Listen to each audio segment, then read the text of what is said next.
अस्सलामुअलैकुम सर। वालेकुम सलाम। सर अस्सलामुअलैकुम। वालेकुम सलाम।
अस्सलाम वालेकुम सर। वालेकुम सलाम।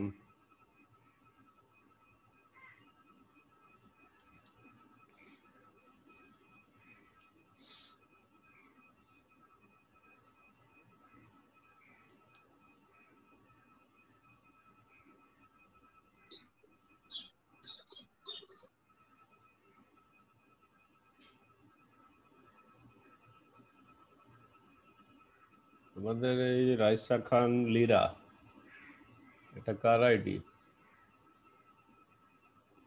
স্যার আমার স্যার আমার আপুর ফোন তো স্যার ওই নামাইছে পড়ে স্যার, আমি রিজাম করে নিচ্ছি আবার।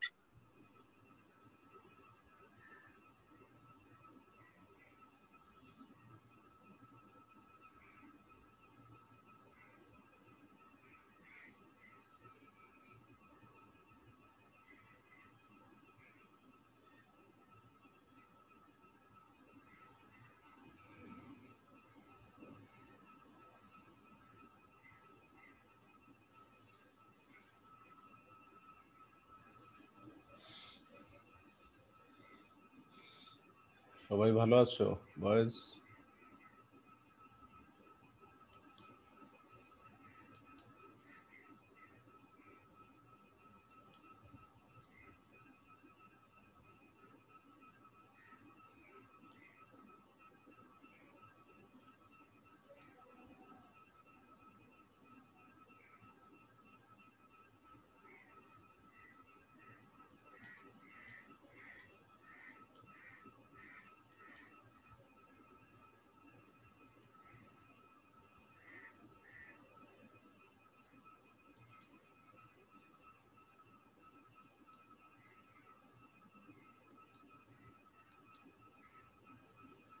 সবাই ভালো আছো বয়েজ?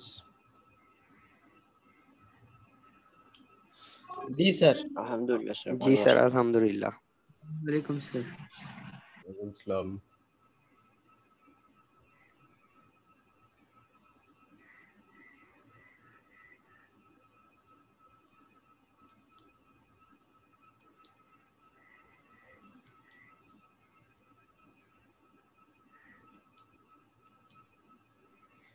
স্ক্রিনে কিছু দেখতে পাচ্ছ?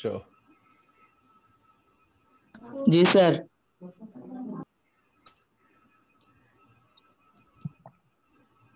দেখো তাহলে এখানে বলছে 2016 সালের জুন মাসে ব্যবসায় শুরু করেন।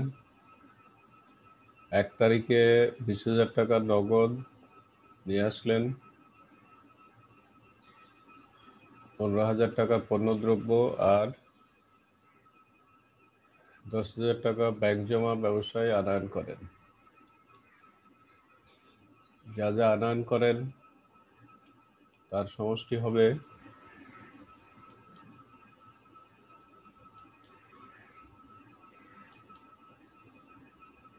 মূলধন।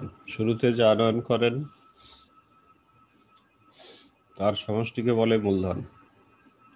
তাহলে এখানে এই ব্যক্তির মূলধন হবে মোট 20,000, 15,000 আর 10,000 মিলে মোট 35 আর 10 45,000 টাকা তার মূলধন হবে। সরকারি সঞ্চয়পত্র ক্রয় করছে 20,000, এটা এক ধরনের বিনিয়োগ। এখানে বিনিয়োগ নামে একটা সম্পত্তি বাড়ে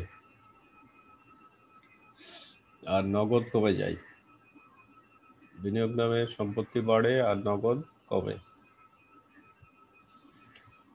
মেশিন ক্রয়ের জন্য পরিবহন ভাড়া প্রদান 4,000।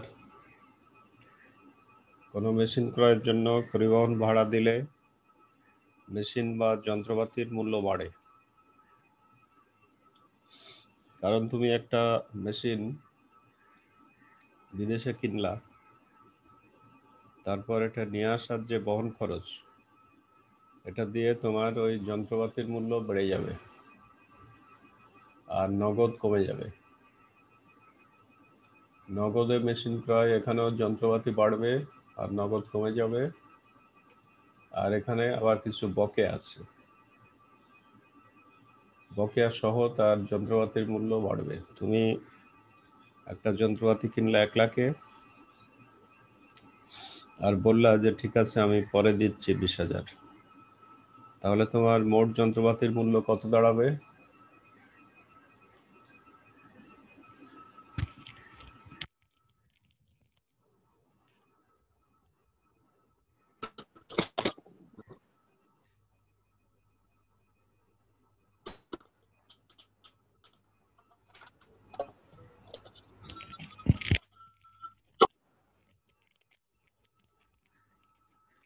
তুমি একটা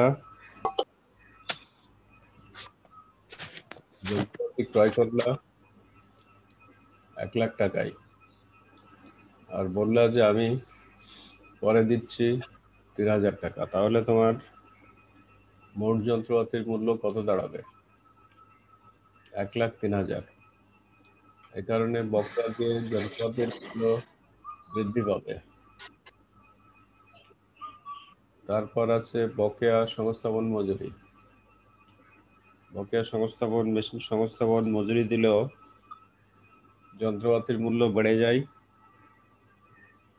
আর বকেয়া যেহেতু আছে তার মানে তার একটা দায় বেড়ে যাবে। বকেয়া থাকার কারণে তার একটা দায় বাড়বে। অন্যদিকে মেশিনের মূল্য বা যন্ত্রপাতির মূল্য বাড়বে 4,000। পণ্য বিক্রয় নগদে আর চেকে আসছে। পণ্য বিক্রয় দিয়ে নগদ বাড়বে, চেক দিয়ে ব্যাংক ব্যালেন্স বাড়বে আর বিক্রয়ের জন্য আয় হবে। জীবন বীমা প্রিমিয়াম নগদে 500 টাকা এবং চেকে 300 টাকা প্রদান করা হলো। জীবন বীমা প্রিমিয়াম হচ্ছে একটা ব্যক্তিগত খরচ। ব্যক্তিগত খরচ দিলে উত্তোলন ডেবিট হয় আর নগদ কমে যাবে 500 টাকা, চেকে দেওয়ার ফলে ব্যাংক ব্যালেন্স কমে যাবে 300 টাকা। কারবার হতে নগদ উত্তোলন 1,500, এটাও এক ধরনের উত্তোলন। পণ্য উত্তোলন করছে, তাহলে পণ্য কমে যাবে, পণ্য বাড়লে হয় ক্রয় ডেবিট, পণ্য কমে গেলে ক্রয় ক্রেডিট। আর কারবার থেকে নগদ উত্তোলন করছে, এই জন্য উত্তোলন ডেবিট হবে। ক্রয়ে জিজ্ঞেস করছে যে যন্ত্রপাতির মূল্য কত। 4 তারিখের যে লেনদেন আছে এটা দিয়ে যন্ত্রপাতির মূল্য বাড়বে। ক্রয়ের উত্তরটা দেখো তাহলে। ক্রয়ের উত্তর দেখতে পাচ্ছ বয়েজ? 4-এর ক্রয়ের উত্তর দেখতে পাচ্ছ? Yes, sir.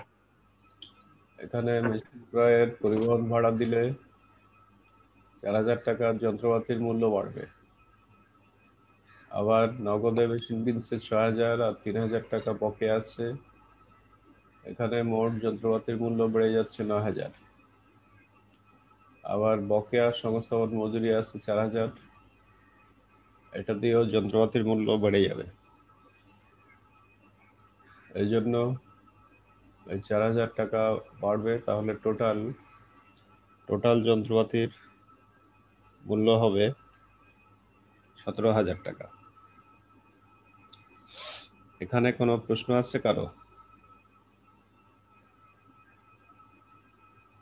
না স্যার। প্রশ্ন থাকলে বলো, যদি এখানে কোনো প্রশ্ন থাকে কারো।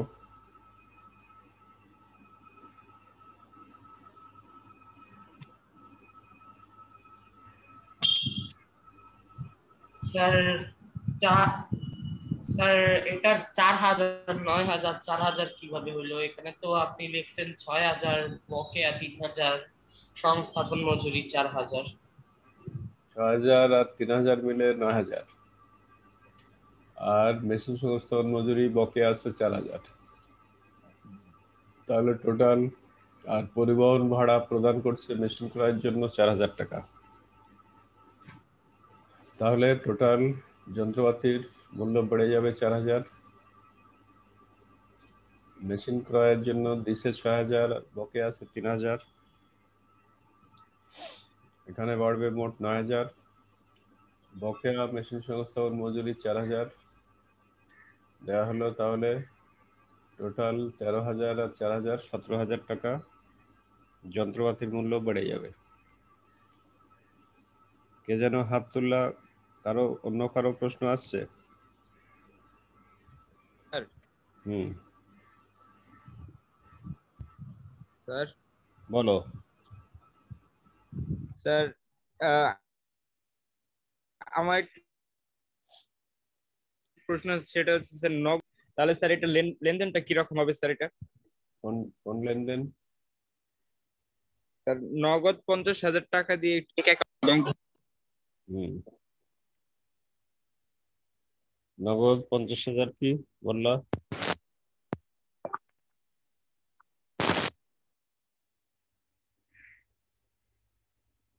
নগদ 50,000 দিয়ে কি বললা বলো?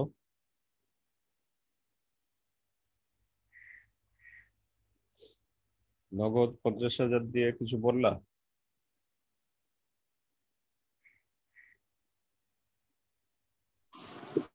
স্যার নগদ 50,000 টাকা দিয়ে একটি ব্যাংকে হিসাব খোলা হলো, তাহলে স্যার এটার লেনদেনটা কেমন হবে?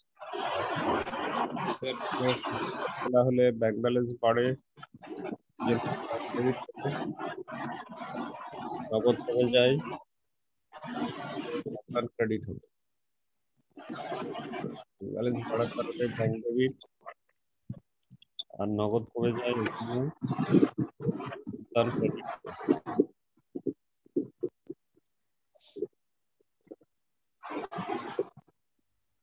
ব্যাংক ব্যালেন্স বাড়ার কারণে ব্যাংক ডেবিট হবে, আর নগদ কমে যাচ্ছে এই জন্য নগদান ক্রেডিট হবে। আর কোনো প্রশ্ন আছে কারো? স্যার এই যে ব্যবসার ব্যাংকের একটা হিসাব খোলা আছে, তাহলে মালিক নিজ প্রয়োজনে ব্যাংক থেকে উত্তোলন করলেন, তাহলে এটা কি মানে ব্যবসায় প্রভাব ফেলবে? অবশ্যই, ব্যবসার টাকা থেকে যদি মালিক উত্তোলন করেন তখন উত্তোলন ডেবিট হবে, আর যদি ব্যাংক থেকে উত্তোলন করেন তখন ব্যাংক ব্যালেন্স কমে যাবে, ব্যাংক ক্রেডিট হবে। আর নগদ যদি উত্তোলন করেন নগদ কমে যাবে, তখন নগদান ক্রেডিট হবে। এরপরে চারের ক্ষয়ে বলছে মেশিন ক্রয়ের পরিবহন ভাড়া 4,000 দিচ্ছে। এখানে বলছে যে এখানে কি কি হিসাব জড়িত আছে। একদিকে যন্ত্রপাতি হিসাব, যন্ত্রপাতি বেড়ে যাবে আর নগদ কমে যাবে, তাহলে একটা হিসাব জড়িত আছে যন্ত্রপাতি হিসাব, আর নগদ কমে যাওয়ার কারণে জড়িত আছে নগদান হিসাব।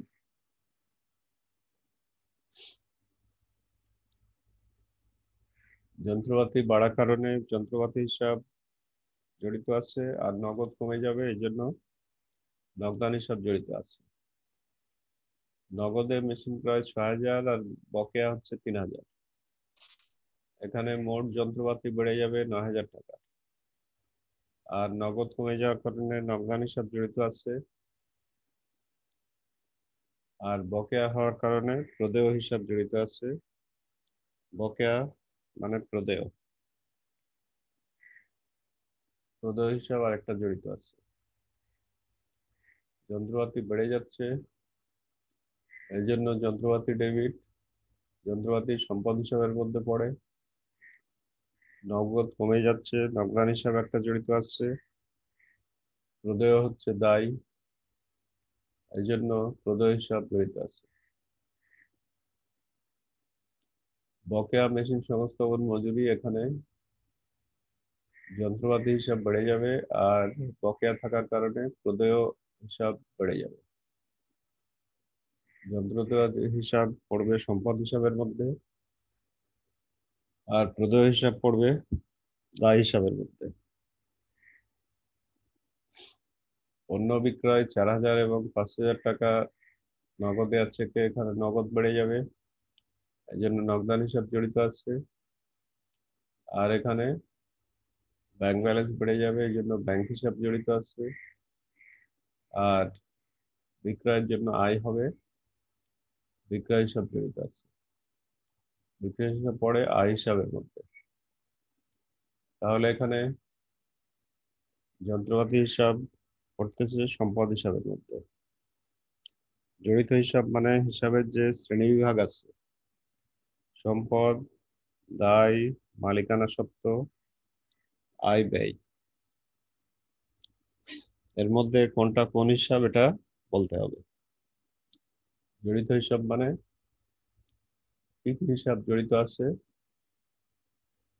এগুলোই বলতে হবে। যন্ত্রপাতি যেমন পড়ে সম্পদ হিসাবের মধ্যে, নগদান পড়ে সম্পদ হিসাবের মধ্যে, প্রদেয় দায় হিসাবের মধ্যে, প্রদেয় বকেয়া ঋণ এগুলো পড়ে দায় হিসাবের মধ্যে। বিক্রয় হচ্ছে, বিক্রয় পড়ে আয় হিসাবের মধ্যে। এই আলোচনা যতদূর হলো, এখান থেকে কোনো কোশ্চেন থাকলে বলো কারো। বয়েজ,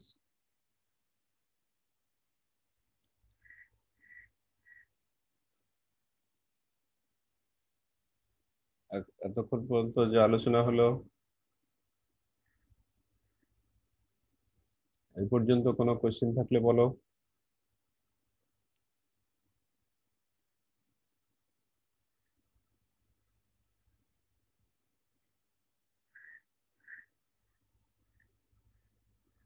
আছে কারো প্রশ্ন আছে?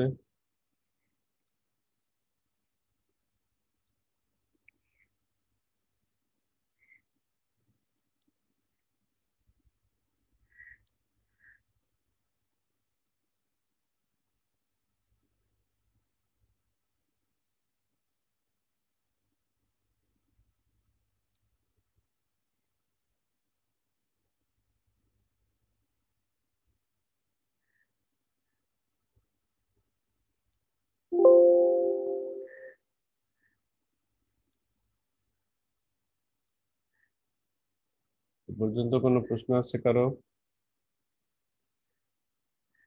না স্যার।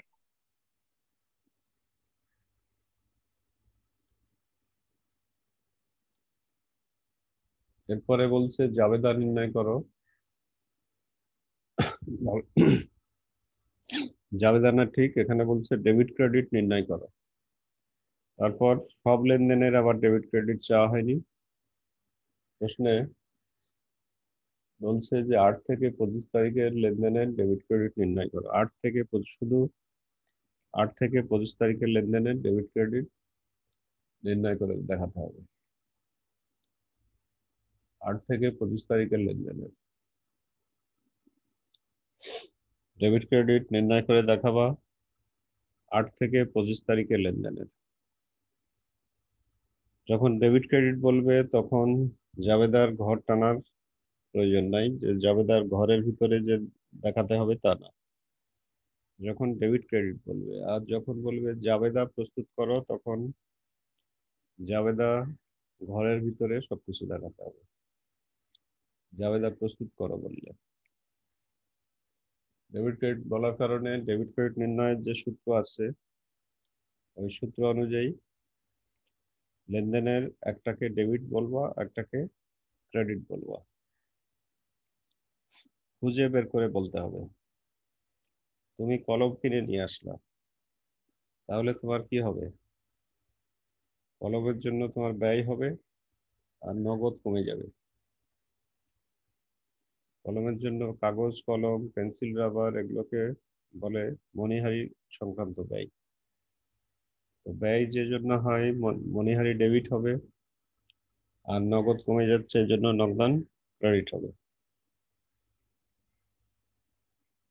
ঠিক তেমন লেনদেন থেকে খুঁজে বের করবা যে কোনটা কোনটা ব্যয়। ওই অনুযায়ী যে কোনো কারণে ব্যয় হলে ডেবিট হবে, ভাড়া দিলে ভাড়া ডেবিট হবে, বীমা সেলামি দিলে বীমা সেলামি ডেবিট হবে। পণ্য ক্রয় যদি করো তাহলে ক্রয়ের জন্য ব্যয় হয়, তখন ক্রয় ডেবিট হবে। যখন পণ্য ক্রয় করবা তখন ক্রয়ের জন্য ব্যয় হবে, এই জন্য ক্রয় ডেবিট হবে। ভাড়া দিলে ভাড়া ডেবিট হবে। অন্যদিকে আয় যে কারণে হবে, যেমন আয় প্রধানত বিক্রয়ের জন্য হয়, তখন বিক্রয় হিসাব ক্রেডিট হয়। বিনিয়োগের সুদ পাওয়া গেলেও আয় হয়, তাহলে বিনিয়োগের সুদ ক্রেডিট হয়। যখন যেটা জন্য আয় হয় সেটা হয় ক্রেডিট। আর সম্পত্তি দায়ের যে সূত্র, যে কোনো সম্পদ বাড়লে ওটা ডেবিট হয়। মনে করো যন্ত্রপাতি বাড়লো, তখন যন্ত্রপাতি ডেবিট হবে।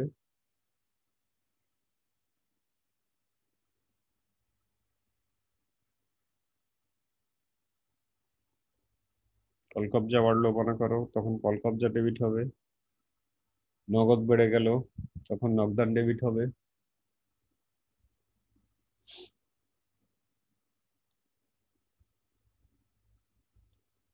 এইভাবে ডেবিট করা লাগবে। অন্যদিকে মনে করো যন্ত্রপাতি কমে গেল, সম্পদ কমলে ক্রেডিট, যে কোনো সম্পদ কমলে ক্রেডিট হয়। যন্ত্রপাতি যদি কমে যায় তাহলে যন্ত্রপাতি হিসাব ক্রেডিট হবে। যদি নগদ কমে যায় নগদান হিসাব ক্রেডিট হবে। ব্যাংক ব্যালেন্স যদি কমে যায় ব্যাংক হিসাব ক্রেডিট হবে। আবার ব্যাংক ব্যালেন্স যখন বেড়ে যাবে তখন ব্যাংক হিসাব ডেবিট হবে। অন্যদিকে দায়, দায় যদি বেড়ে যায় দায় হিসাব ক্রেডিট হবে। দায়ের মধ্যে নিশ্চয় মনে আছে প্রদেয়, ঋণ, এগুলো হচ্ছে দায়। প্রদেয়, ঋণ এগুলো হচ্ছে দায়ের মধ্যে যাবে। দায় বাড়লে ক্রেডিট, এই জন্য প্রদেয়, ঋণ এগুলো দায়ের মধ্যে যাবে।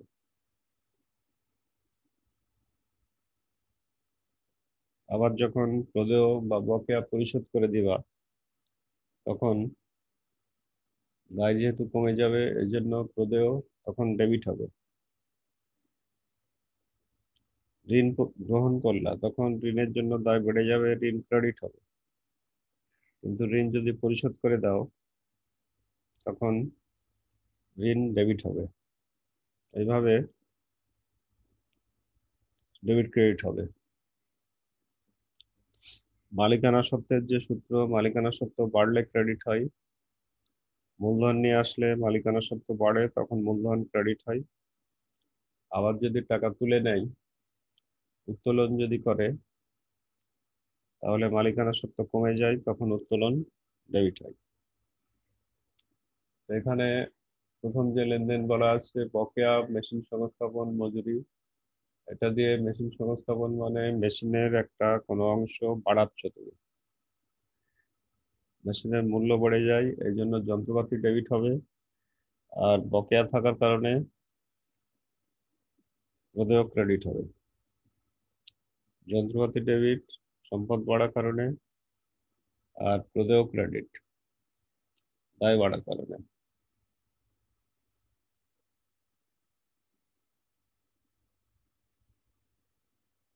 পণ্য বিক্রয় নগদে হচ্ছে কে?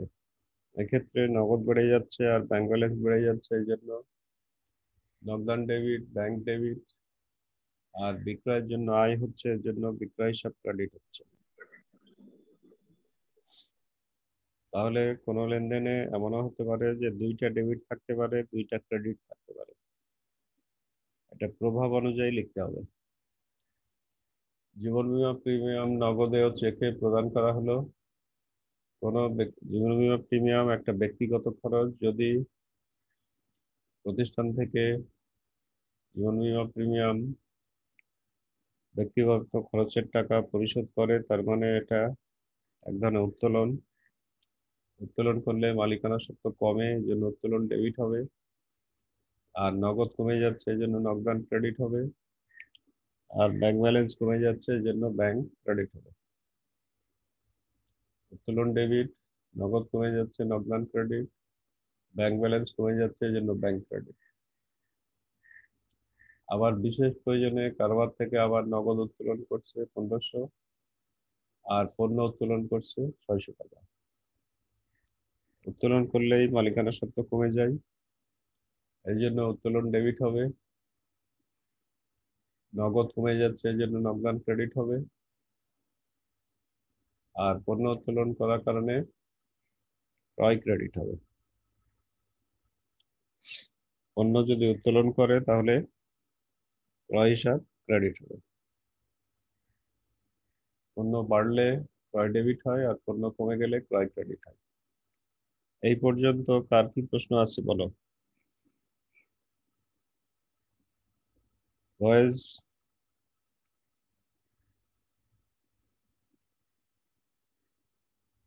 এই পর্যন্ত কার কি প্রশ্ন আছে বলো? Hi sir. কোনো প্রশ্ন আছে কারো? স্যার জীবন বীমাটা একটু বুঝাই দিবেন। এটা হচ্ছে তার ব্যক্তিগত খরচের টাকা প্রতিষ্ঠান থেকে দিছে। এটা এক ধরনের উত্তোলনের মতো। মালিকানা সত্ত্ব এটা দিয়ে কমে যায়। মূলধন নিয়ে আসলে মালিকানা সত্ত্ব বাড়ে, তখন মূলধন ক্রেডিট হয়। আর এটা দিয়ে মালিকানা সত্ত্ব কমে যায়, এই জন্য উত্তোলন ডেবিট হবে। সাথে সাথে নগদ কমে যাচ্ছে, এই জন্য নগদান ক্রেডিট। আর চেকে প্রদান করা হলো, তাহলে ব্যাংক ব্যালেন্স কমে যাচ্ছে, এই জন্য ব্যাংক হিসাব ক্রেডিট। এরপরে বলো, এরপরে আর কার কি প্রশ্ন আছে বলো? স্যার একবার প্রশ্ন আর কয়ের উত্তরের পেজটা খুলবেন, আমি একটু স্ক্রিনশট নিব। হ্যাঁ, দেখতে পাচ্ছ প্রশ্নটা? জি স্যার। স্যার এবার কয়েরটা স্যার নিয়েছি। তাহলে আবার দেখো, প্রশ্ন এটা ছিল, স্ক্রিনে যা দেখতে পাচ্ছ এটা ছিল প্রশ্ন। এই প্রশ্ন দেখে কারো কিছু বলার থাকলে বলো।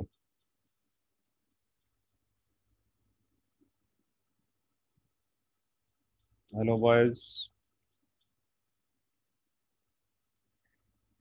এই প্রশ্ন থেকে কারো কিছু বলার থাকলে বলো।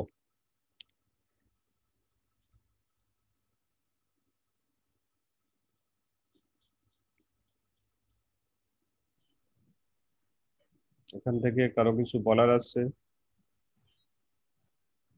তারপরে ছিল কয়ের উত্তর।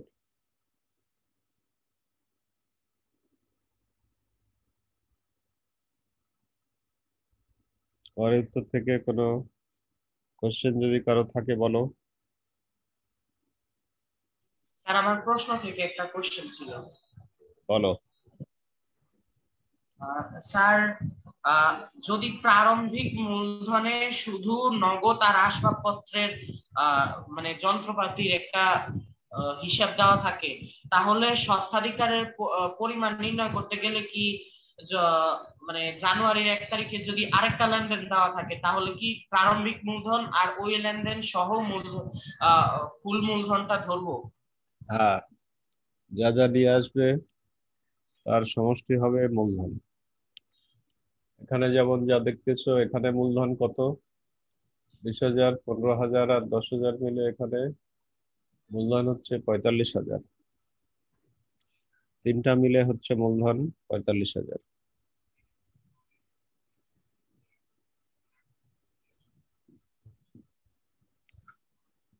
তিনটা মিলে মূলধনের পরিমাণ হচ্ছে 45,000। স্যার আমাদের বইয়ে একটা প্রশ্ন আছে যেখানে আহ, মানে প্রারম্ভিক মূলধন হিসেবে 1,20,000 আর আসবাবপত্র বলছে 70,000 টাকা। আবার ওই দিনই একটা লেনদেন দেওয়া জানুয়ারির 1 তারিখে 50,000 টাকা নিয়ে ব্যাংক হিসাব খোলা হলো।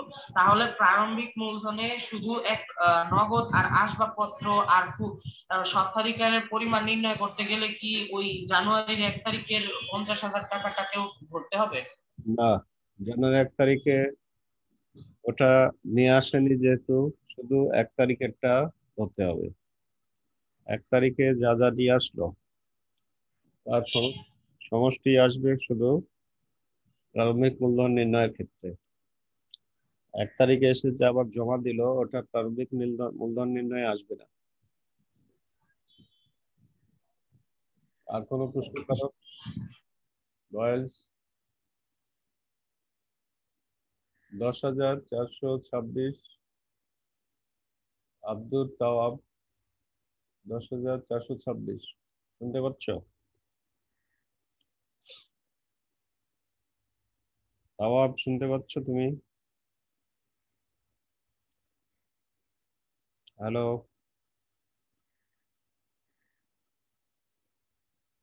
10,426 তাওয়াব শুনতে পাচ্ছ?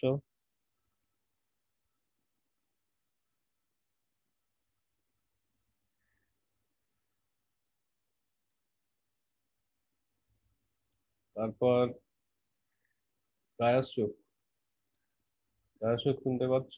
ID number 151007 8। জি স্যার, শুনতে পাচ্ছি স্যার। তোমার কথা বলার জন্য তোমাকে ধন্যবাদ। এর আগে আরেকজনকে জানতে চাইলাম, সে কোনো উত্তর করেনি। তো এখানে তোমার 1 তারিখে স্ক্রিনে যা দেখতে পাচ্ছ, 1 তারিখের লেনদেনের ডেবিট ক্রেডিট কি কি হবে মনে হয় তোমার? স্যার 2016 সালের জুন মাসের 1 তারিখ 20,000 টাকা নগদ, 15,000 টাকার পণ্যদ্রব্য এবং স্যার 10,000 টাকার ব্যাংক জমা। স্যার 20 টাকা নগদান হিসাব স্যার ডেবিট হবে। হুম। তারপরে স্যার আপনি স্যার কি আমাকে ডাকছিলেন? না, তোমার 15,000 টাকার পণ্যদ্রব্য স্যার, এটাতে স্যার হবে স্যার নগদান হিসাব ক্রেডিট আর পণ্যদ্রব্যের হিসাব ডেবিট। তারপর আর স্যার লাস্টেরটা ব্যাংক জমা স্যার, তাহলে স্যার লাস্টেরটা হবে স্যার আপনার এই টাকা স্যার নগদান হিসাব ডেবিট ক্রেডিট আর ব্যাংক হিসাব ডেবিট। তোমার আরো প্র্যাকটিস বাড়াতে হবে অনেক। কলেজ নম্বর 12,878 এলহাম। এলহাম শুনতে পাচ্ছ?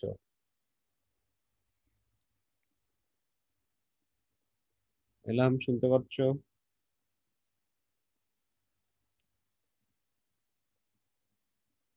এলহাম কি শুনতে পাচ্ছ?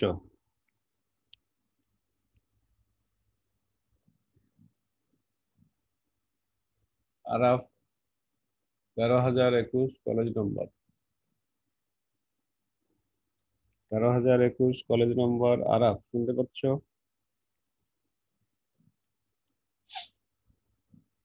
আরাফ শুনতে পাচ্ছ তুমি?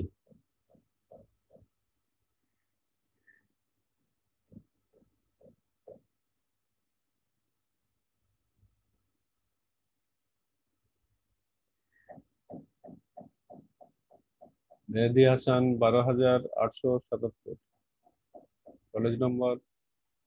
12,800। মেহেদি হাসান, কথা বলার কথা বলার জন্য তোমাকে ধন্যবাদ। এর আগে 2-3 জন কোনো উত্তর করেনি। তুমি বলো 1 তারিখের জন্য ডেবিট ক্রেডিট কি কি হবে? স্ক্রিনে দেখতে পাচ্ছ? Yes, sir. স্যার স্যার 20,000 টাকা ডেবিট। কি হিসাব ডেবিট করবা?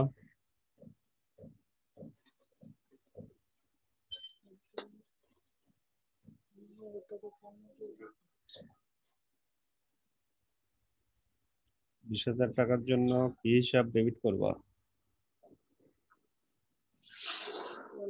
টাকা ডেবিট। হুম? স্যার নগদান হিসাব ডেবিট।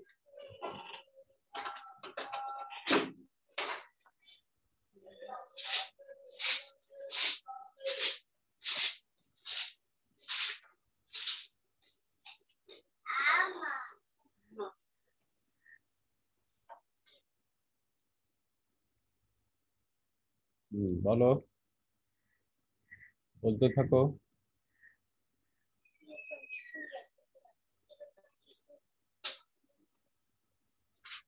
স্যার স্ক্রিন থেকে সরে গেল। তারপরে ছিল পণ্যদ্রব্য। পণ্য দ্রব্য 5,000 টাকা। স্যার তাহলে পণ্য স্যার পণ্য হিসাব ডেবিট। হুম?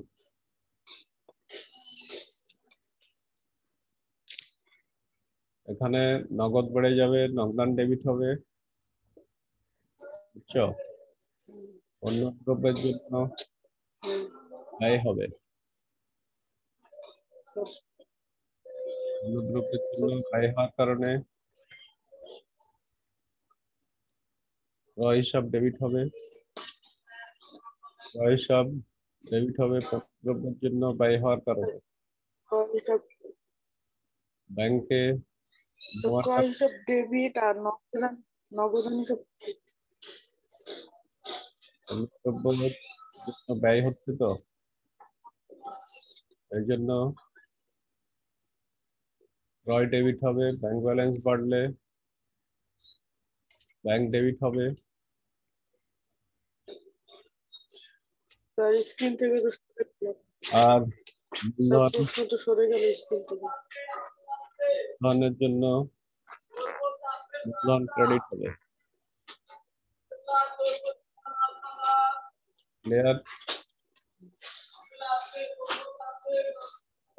Yes, sir. এইভাবে দেখাতে হবে। নগদান ডেবিট, পণ্যের জন্য ক্রয় ডেবিট, ব্যাংক জমার জন্য ব্যাংক ডেবিট, আর এখানে পুরো টাকাটা মূলধন স্বরূপ নিয়ে আসা হলো, এই জন্য মূলধন ক্রেডিট হবে। এই যে প্রবলেম স্ক্রিনে দেখলাম, এগুলোর সব লেনদেনের জাবেদা করে রাখবা। এটা হচ্ছে হোমওয়ার্ক তোমাদের পরবর্তী ক্লাসের জন্য। আমি জানতে চাইবো যত যে লেনদেন দেখছো না, এর সবগুলোর জন্য জাবেদা করে রাখবা।